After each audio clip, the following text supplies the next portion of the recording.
রবিবার প্রদেশ কংগ্রেস ভবনে প্রদেশ কংগ্রেস কমিটির সমস্ত কার্যকরী সদস্য, সমস্ত শাখা সংগঠনের প্রধান, জেলা সভাপতি, ব্লক সভাপতিদের নিয়ে এক সাংগঠনিক সভা অনুষ্ঠিত হয়। উপস্থিত ছিলেন প্রদেশ কংগ্রেস সভাপতি আশিস কুমার সাহা, বিধায়ক সুদীপ রায় বর্মন, গোপাল চন্দ্র রায়, প্রাক্তন বিধায়ক দিবাচন্দ্র রাঘোল, অশোক দেববর্মন, অশোক বৈদ্য, মনীন্দ্র রিয়াং, প্রাক্তন প্রদেশ কংগ্রেস সভাপতি পীযূষ কান্তি বিশ্বাস সহ অন্যান্য প্রদেশ নেতৃত্বগণ। প্রদেশ কংগ্রেস সভাপতি আশিস কুমার সাহা জানান, আগামী দিনে কংগ্রেস দলকে কিভাবে আরো এগিয়ে নিয়ে যাওয়া যায় তার জন্য সাংগঠনিক কাজকর্মের জন্য কিছু দায়িত্ব অর্পণ করা হয়েছে। বিশেষ করে শাখা সংগঠন এবং বিভিন্ন বিভাগগুলিকে ঢেলে সাজানোর জন্য কিছু উদ্যোগ নেওয়া হয়েছে। এছাড়াও আগামী জুন মাসে গণনার কাজ যেন সুচারুভাবে করা হয় সেদিকে লক্ষ্য রাখা হচ্ছে। তিনি আরো বলেন, এবার ইন্ডিয়া জোট সারা দেশে ফলাফল ভালো করবে এবং জোট ক্ষমতাসীন করছে। নির্বাচন পরবর্তী প্রদেশ কংগ্রেসের এক্সটেন্ডেড মিটিং ছিল। প্রদেশ কার্যকরী কমিটি, জেলা সভাপতি, ব্লক সভাপতি, বিভিন্ন শাখা এবং বিভাগে যারা দায়িত্বে আছেন, প্রধানরা, চেয়ারম্যান, প্রেসিডেন্ট, এদেরকে নিয়ে আজকের এই সভা, সাংগঠনিক সভা ছিল।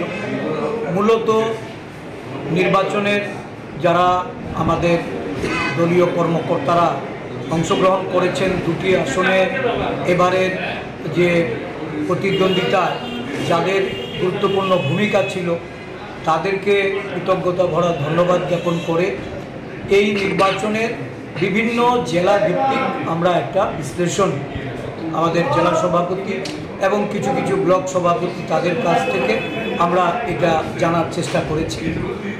আর নির্বাচন শেষ হওয়ার পরে তারা একটা লিখিতভাবে আমাদের কাছে রিপোর্ট পাঠিয়েছিল। আজকে সশরীরে তাদের কাছ থেকে আমরা এই বিষয়গুলি আরও জেনে নিয়েছি। আগামী দিন দলীয় সংগঠনকে আরও বেশি করে আদিবাসী এলাকায় বিভিন্ন আমাদের যেখানে দুর্বলতা সেইখানে সংগঠনকে পৌঁছানোর জন্য একটা রোডম্যাপ তৈরি করা হয়েছে। আমরা সাংগঠনিক কাজকর্মের জন্য কিছু দায়িত্ব অর্পণ করেছি। বিশেষ করে শাখা সংগঠন এবং আমাদের বিভিন্ন বিভাগগুলিকে ঢেলে সাজানোর জন্য উদ্যোগ গ্রহণ করা হয়েছে। এই সম্পর্কিত বিষয়ে এবং নির্বাচনে গণনার কাজটা যেন সুচারুভাবে করা হয় এই জন্য দলের পক্ষ থেকে বিভিন্ন নেতৃত্ব বক্তব্য রাখেছেন। আমরা আশা প্রকাশ করছি যে ইন্ডিয়া জোটের নেতৃত্বে সারা দেশে ফলাফল ভালো হচ্ছে এবং আমাদের জোট ক্ষমতাসীন হচ্ছে।